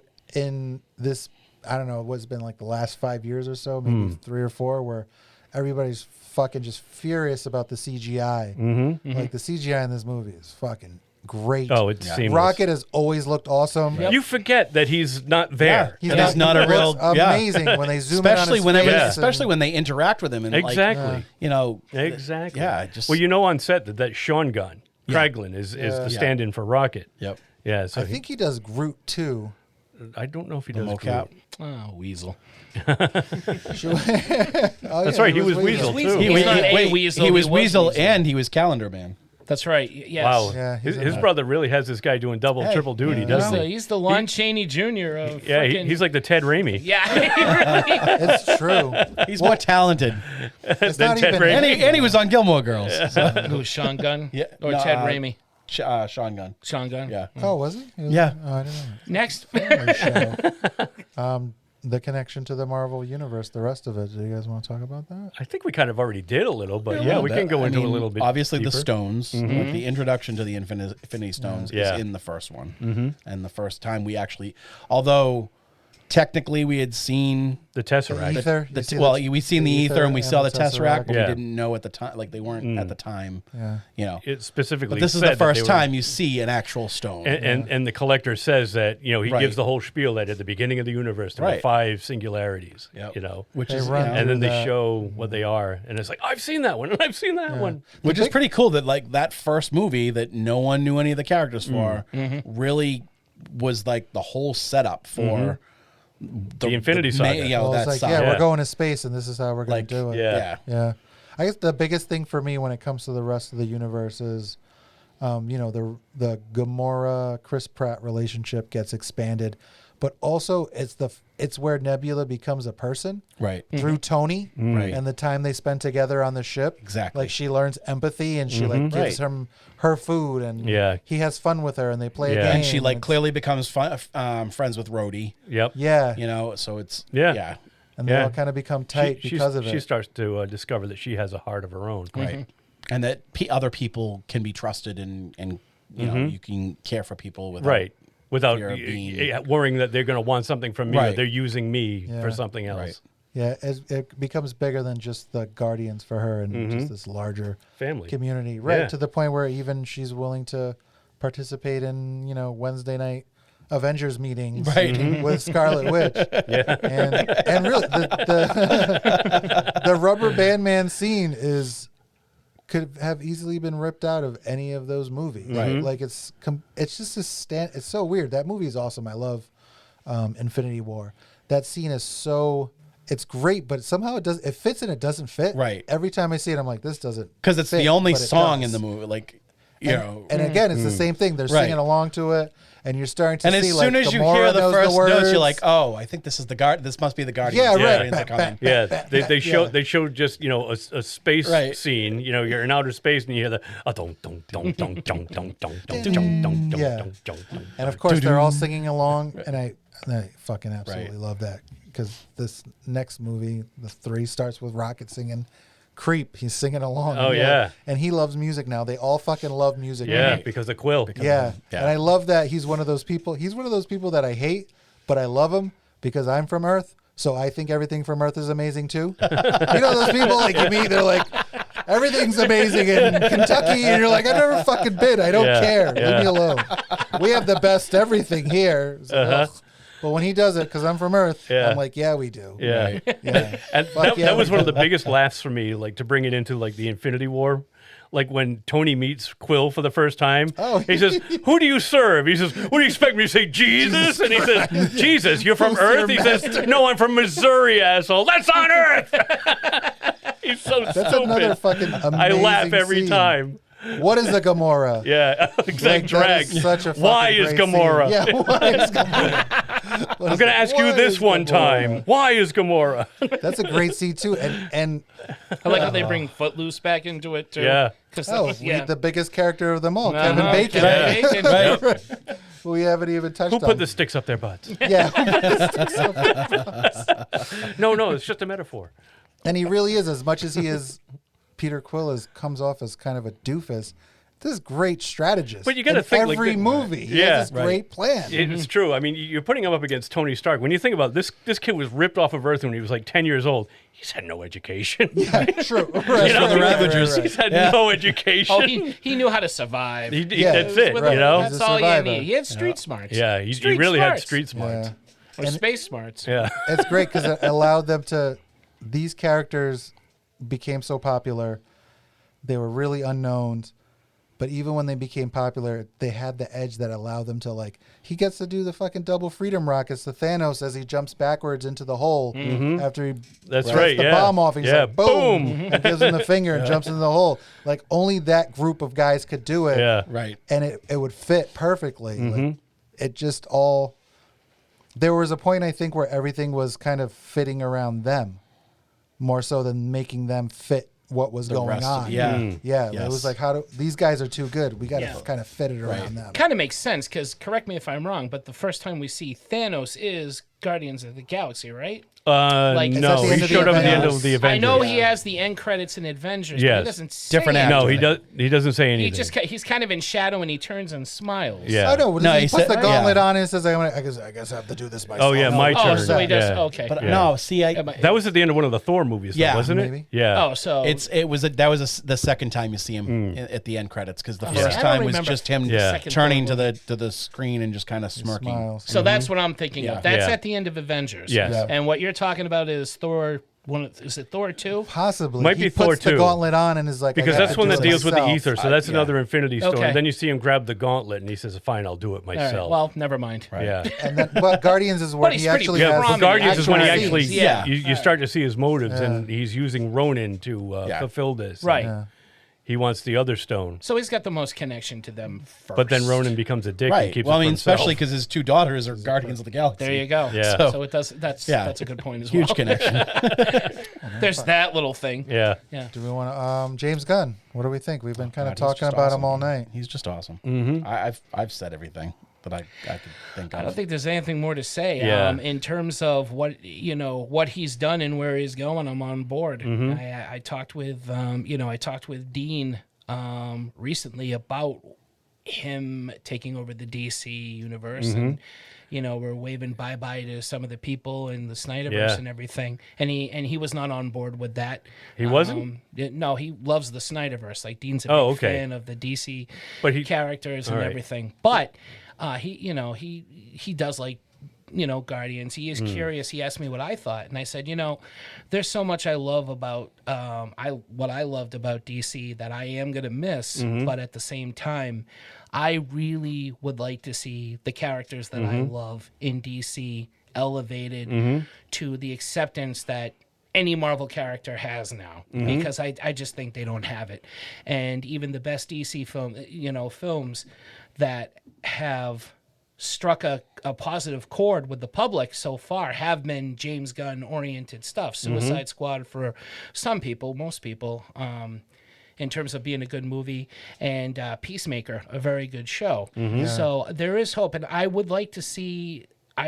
I want to see these characters celebrated the way that the Marvel characters have been celebrated by the mainstream, not necessarily the comic book community, but there is still, we've talked about it many times, there's still so much you can do with the DC universe, and I can't think of anybody better because of what I've seen him already do with DC characters, but more so what I've seen him do with Marvel. In terms of and creating characters with unfamiliar storylines and arcs, and bring them into the limelight. Yeah. So I'm excited for him to do that. Yeah. And just what he does with characters. Yeah, Right. and other Stories things and too. Yeah. Brian, Well, emotion. Like I got a lot of respect for the guy, because this is a guy that started off filing papers for Lloyd Kaufman at Troma, and he's worked his way up to helming the DCU. He started off making low-budget horror films for Troma. He went on to make Slither, Super, Brightburn, or he produced Brightburn. He produced Brightburn. Right. Somebody else directed it, but he was involved. Of course, the Guardians and now going forward. But, I mean, I've loved everything he's done. Slither is a hell of a movie. It's a fun and movie. I love the fact that he's another one of these directors that loves to use the same actors in everything he does. Nathan Fillion has been in every Guardians movie, even though he was cut out. His scenes were cut out of the second one. Yeah. The guy that plays his Peter Quill's grandfather was in Slither, and he was in Super. He just loves to use the same actors, and everybody is loyal to him. Yep. And Lloyd Kaufman, right? And He's Lloyd in Kaufman. Guardians. Lloyd Kaufman also had a cameo. Yep. He loves He's in Suicide Squad, isn't he? Lloyd Kaufman? I don't Am I know, but wrong? he's. I He don't might remember. be. He might have been in Suicide Squad, but in the first Guardians, he's one of the prisoners. When they're all. He's there chanting. Yeah, Kill Gamora. Yeah. We have found the witch. I think it's pretty universal. I mean, I don't know what he's gonna do, but I'm excited. I'm excited, and He's got a hell of a hope he track does good. record. I can't Yeah. see him going off the rails right yet. He's got a good head on his Yeah, shoulders. he's in the nightclub scene when they go to the nightclub, and Palm Clementif? Clementif is like a girl dancing on the stage in that scene too. When they all go to the bar and they're getting drunk. Was he in the, when they were playing cards in the third movie with Howard the Duck? Yep. Was Lloyd Kaufman in that scene? Was that him? He might have been. It looked like him. Yeah, because there was a group of people sitting Yeah, around the table. I think that might have been him. I'm not positive though. I would like to see something. So I worry that like there were so many things that were going to happen from these movies that may not happen or never happen because of James Gunn. Like the idea of Nova, the Nova Corps, where they can. It bums me out that they don't even touch on like in Endgame. Xandar just got destroyed. Right. Like, oh God. Like off screen even. Yeah, off screen. It's like fuck. I want to go back to Xandar. And see I know. Nova and the fucking Nova Corps. Or expand on Howard the Duck. Well, he may never pop up in another movie. That's one of my disappointments too that you bring that up, and I'm glad you did because I almost forgot about it. Was one of my favorite characters is Nova, and now that they've established that Xandar is destroyed, they could easily have set up that there was one survivor of the Nova Corps, and he's made his way to Earth, and blah blah blah. But unfortunately, James Gunn does not like the character of Nova, so he did not want to use him. Oh, interesting. Yeah. Okay. So maybe somebody else will use him because I really would love to see Nova show up. I'm kind of bummed too that we're not going to get to see that. Like they had originally kind of set up for a spin-off of the other Guardians of the Galaxy. With Rocket with Lady. with Stallone and Michelle Yeoh and Michael Rosenbaum. Everybody but Michelle Yeoh and what is Ving Rhames were in the third one, right? Because they recast the voice of but it was Miley Cyrus in the second one, right? It was Miley Cyrus in the second really? one. Yeah. It was what's her name? The voice actress. Tara Strong. Tara Strong. Yeah. Oh, okay. Well, there's nothing wrong with that. Yeah. I'd rather listen to Tara Strong than Miley Cyrus any day. Yeah. Same. I was also shocked to realize that the giant scary pig lady was Judy Greer's voice. Oh yeah. From Are Groot. Yeah. Oh God, that's great. Yeah, there were a couple of reused Marvel actors that did those are like Bebop and Rocksteady on steroids. Same thing with Lila. The otter. Yeah, the Linda female otter. Cardellini. Oh, Linda Cardellini. Was Linda Cardellini, Yeah. who That's plays because they Hawkeye's wife. credited Yes. her, and I was like, oh, Right. Linda Cardellini. That's who that was. Dude, I did the same thing, and then I had to go home and look at IMDb to And that see who was she kind was. of a bummer. The fact that they killed her off because in the comics she's a player. Her and Rocket were married at one point, and she Yeah. has like her own thing going on. Right. She's an actual character. Yeah. He definitely drew from a lot of different aspects of it. That's like early Rocket and the creation of those creatures to like assist with like the elderly. Yeah. On some weird planet. So I think for DC, they haven't been able to get to like younger people. Like I'm a Snyderverse fan also. It's a little bit dark, and I don't know necessarily as kid friendly as much as it isn't really like rated R. It's even the movies like Aquaman that are fun still come from that universe, so they still have that kind of darkness to them. What I worry is because James Gunn can get dark, and I'm a 40-year-old man, so I like shit like that. Yeah. Can he get like this younger group of people? Because that's in the end, it's finding the balance, right? Like kids want fucking stuffed rocket raccoons and stuffed Groots, and adults want to see a fun movie with some heart and some action and a good story. So they want to be able to sell toys and make money. And I think that's kind of where DC has failed in that department. So I wonder if James Gunn gets too edgy, because Suicide Squad was really fucking good. But and I watched it with my kid, but I want to watch it with my daughter. She's 6, like That's Ronan's true. 15. Yeah. I want to watch it with my. Yeah. But again, that's a story of But it's all good. bad guys. It's a good fucking movie. It's a good movie with all bad people. Yeah. Right. Like So bad guys. I would be with you, and I would be worried about that had I not seen Guardians of the Galaxy 3. That movie gets dark, Yeah. and Well, it gets pretty scary. I agree, but I wonder if, More like- to a certain extent, Disney has some ability to rein it in a little bit. Yeah. Yeah. Where You I can go to that agree. place, but don't go all the way to that place. Because I love Peacemaker. I love Suicide Squad. I know Liam likes John Cena. Yeah, dude, I can't let him watch that show. Peacemaker. Sure. I can't let him watch I mean, the you show. could. I can't let him watch Suicide Squad either. And and he knows who Harley Quinn is. Yeah. So I'm sure he probably would want, if he saw me watching it, he would want to. Yeah. But I'd have to shut it off because there's no way I would let my 6-year-old son watch either of those movies. No way. Now I wonder if because Flash is set in that Snyderverse, it still kind of maintains that look. If he's gonna try that or try something else, because I feel like Brave and the Bold could be this like fun, vibrant thing. Yeah. but who knows? Right. And like, who knows? Like, are you going to what go Superman's gonna be? fun Batman and Robin, Yeah. or are you going to go like dark, gritty and grim? Well, you already. Batman. I mean, we already I got mean, Robert you Pattinson got doing that the fucking gritty and that awesome Look how version of a it lot right now. A lot of people. It doesn't need to be hokey, but it can be. No, you know. But you know how many people are excited that we're finally seeing a blue and gray Batman suit? I mean, Paul Beck has been clamoring for that for I don't know how long. Right. Like, and I want to see it too. You know, we want. Marco wants to see no eyes on Batman. That's he true. wants the white eyes. You know, I think he it'll work knows it too, works. Marco. And I agree 100% with the with just the white eyes, the pupilless eyes. Yep. So They gave it to you in Batman versus Superman. Yeah. For 2 Yeah. seconds. That's right. Yeah, that's, and it looked that's all good. you need. It looked good. That's all you need. It's a tough call because, you know, until the comics code cracked down, DC was never really for kids. It never was. Like, DC was all grown-up people with grown-up problems all the time. If you were a kid, you were a sidekick. And DC comics were born out of detective comics, born out of the urban film noir, gritty, where they were vigilantes, they killed. It wasn't Batman had a until gun. Batman had a gun. Yeah. It wasn't until the war came that they were fighting for truth and justice, and that's when the sidekicks came, and then the comic books code came. So then they were all wacky.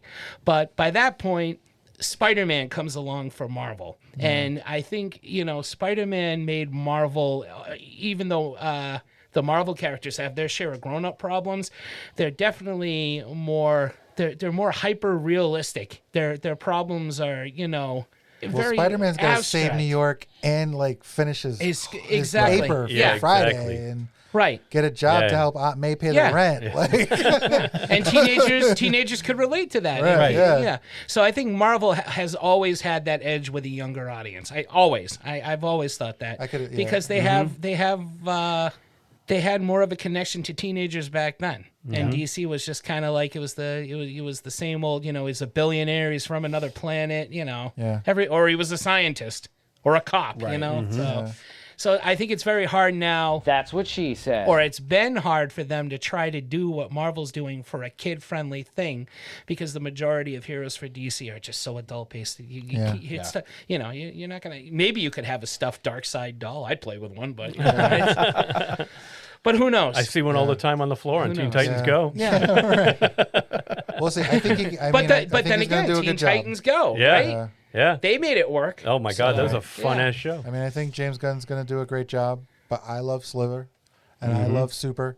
Those movies are fucked up. Yeah. I still have to see Super. Brian, you were. I just saw it like a couple of months ago. It's on one of the streaming channels. It's really right now. funny. What is Super? Super. It's with Rainn Wilson where he plays it. He plays a vigilante with a wrench. He doesn't like Rainn Wilson. It's insane. No. It's insane. It's very good. Though. Yeah.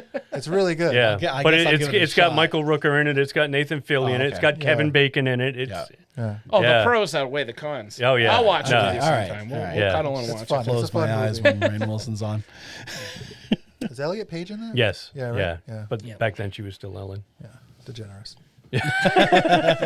Sort of. Is that it? yeah. We good? We said everything? I think so. Yeah, we Are got we gonna rank them? That's We have a right. favorite? Okay, let's gonna rank rank them. them? Go ahead. Tito. I might go 3, 2, 1. Wow. Okay. That's a good one. Okay. I'm going 1, 3, 2. I'm going. And only because I've only seen 3 once. If I see it more, it might. Yeah, because I want to go 2, 3, 1. I'm going 2, 1, 3. Let's go as of now. Yeah. As of right now, 2, 1, 3. Okay. And 3 might move up. I almost wanted to make 1 my favorite because it was just so, like you said, so unique and but yeah, then I started thinking about how much I really like the ego story. I'm going 1, 3, 2, and the misses preferred. It was 2, 1, 3. So same as you, Derek. Okay.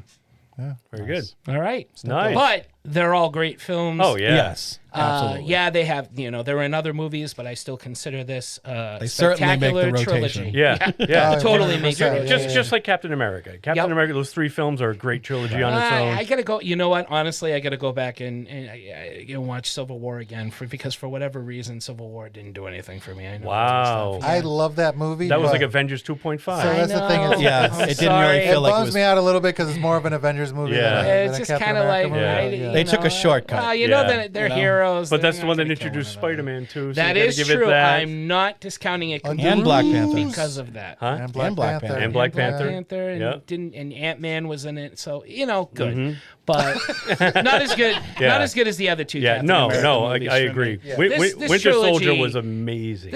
Yes, it was, and it's up there at the top for me, for sure. But this is a solid, over the board, awesome trilogy. And I honestly feel that way about the Spider-Man movies as well, because I'm a huge Spider-Man fan. It almost bums me out that it's a Marvel movie because it has to sit in its own category. It has to be lumped in with all the superhero I see what movies, you're saying. as opposed to just the Guardians movies. Yeah, like how you were talking about Star Wars. Like, it's Mm-hmm. just the fucking Guardians movies. They're just fucking awesome. Yeah, It's a great trilogy. Yep. I was going to bring something else up. Sorry. No, really quick. It's fine. No problem. Because I was reading that this has been asked of James Gunn a lot. Do you guys ever watch Farscape? Yes. Okay. The similarities between Farscape and the Guardians of the Galaxy are very, very numerous. You've got the guy from Earth. It's the human guy, and then the badass chick. With exactly. the curly hair. On a ship full of weird aliens, each of them from a different planet. Yeah. On the run from a bad guy or fighting for some cause. Do they have a talking rodent? They have a talking pilot. The ship is alive? The ship is alive. Oh, okay. It looks like a mushroom. Yeah. It's kind of like Red Dwarf. It's like a it mushroom looks squid. like a squid. Yeah, like a squid mushroom. So not like Red Dwarf. The ship is called a Leviathan. Yeah. and it's named Moya. And it has a kind of Drax character too, doesn't it? He's like a Klingon. He's like a wannabe Klingon sort of more than a warrior. Drax, but but there are very a lot of I can't speak. There's a real lot of similarities between Farscape and the first Guardians of the Galaxy movie, and a lot of people have pointed it out to James Gunn, and he was like, "I love Farscape, and I'm not going to shy away from the fact that yes, I was influenced a lot from Farscape." So, You're gonna but it's not like he didn't create these are these characters that are to part the fact of this that film. Ben Browder, who played Crichton, shows up in the second one as a sovereign general. He's the one that's over. Yes. That's the dude from Farscape. Yes. Oh shit. Yes, See? I watched that the other. Yeah. Yeah. Just before they all start playing the video. I love that Yes, scene. before they start playing the I video love that game, and it's got great video game music. to go along with it. Yep. I love that show. I didn't realize until later that in the third movie, the secretary that Peter tries to hit on and Is Gamora, it's Ratcatcher 2. Yes. Is what? Ratcatcher 2. 2 from Suicide Suicide Oh, I didn't Squad. know that. That's the secretary. And James Gunn's wife, Hardcore is, Oh, God, I love is her.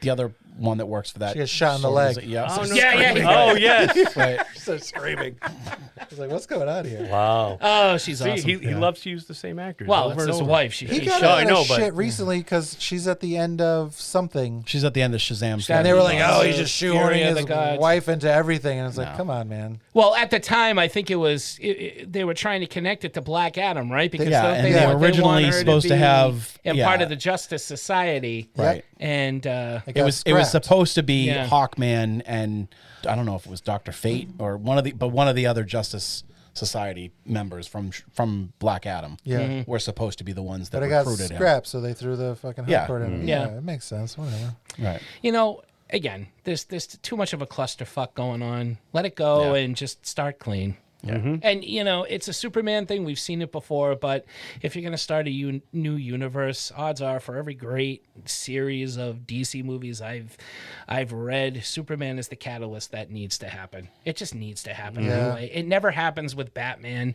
Try it with Superman and see where you're going to go. I'm tired of Superman. Yeah, everybody is. Yeah. But it's just because you haven't seen a really good one since the 78. I've seen Well, enough. Man of Steel is good. I've seen enough I like Superman. Man of Steel. I love all of them. He's I know never you been do. for me. He's just never been for me. More universally accepted. Can I say that? all right. Okay. Well, because I liked Man of Steel too. I mean, I Not didn't Man like of Steel, Superman too. until Man of Steel. That's true. You know? Neither did my buddy Scott. Zack and that Snyder made was him- the one that made you a Superman made me fan. like Superman. Well, let's see what finally. James Gunn does with him. So remember how I used to be? You're still that way. No. Was it Zack Snyder or was it Cavill? Probably Cavill. Cavill. Yeah. Cavill. Yeah. Probably Cavill. He's a great Superman. He was an awesome Awesome Superman. I'm sorry to see him go. But you love to watch him leave. Oh no, they's doing gay jokes without me. I love to watch him. I love to watch him fly. So long, Superman. But enough of that shit. We're talking Marvel. We're talking Guardians. This is awesome. Awesome movies. If you haven't seen them, you're crazy. Check them out. Yeah. So anything else? I think that's Is that Yeah, it? we've covered a lot. Do we want to say anything while I reboot my password so we don't have... I don't care. You want to walk around with a laptop from The Exorcist? That's just fine. It's not my problem. Thing with the thing. Here we go. Okay. Thing. You can't even say it. And that'll wrap it up for another episode of Three Geeky Dads. And if you'd like to listen to fucking A, man, why would you pop up now? It's infected. If this was a human being, I'd shoot it in the face. I'm reading my exit. The button for the internet is behind the lady. Well, the lady's not supposed to be there. I downloaded a what virus?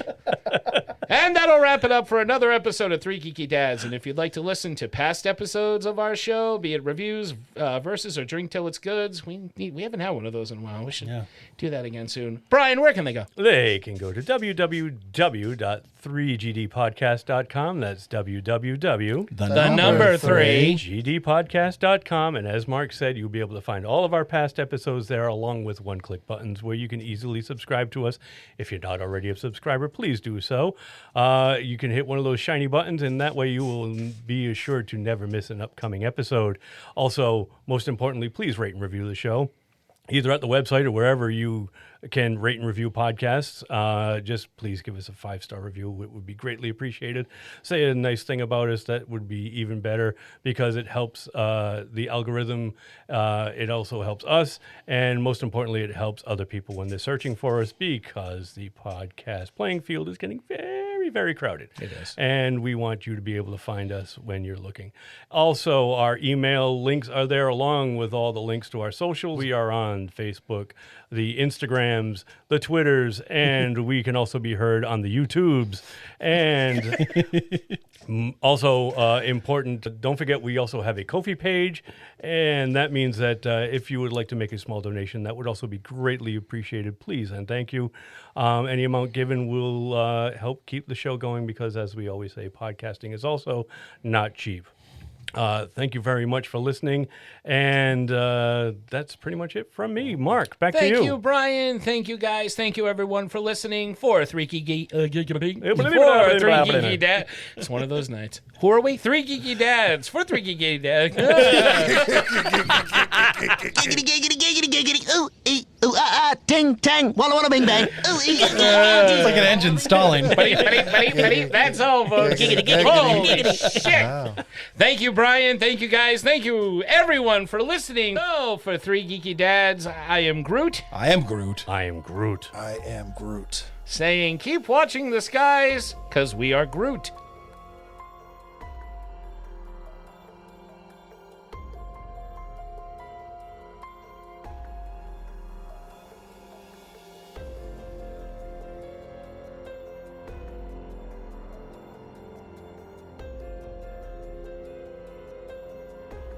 Wow.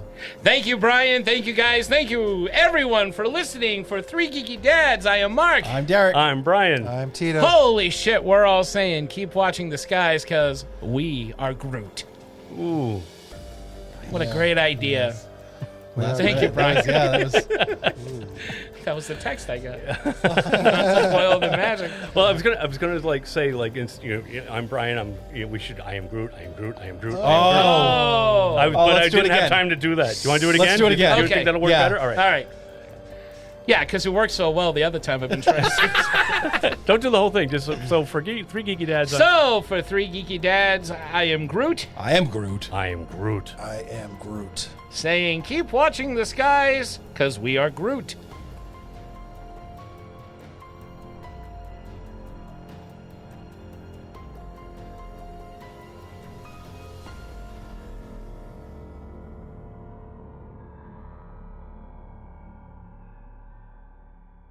I don't want to be that kind of show. My nipples are smoking.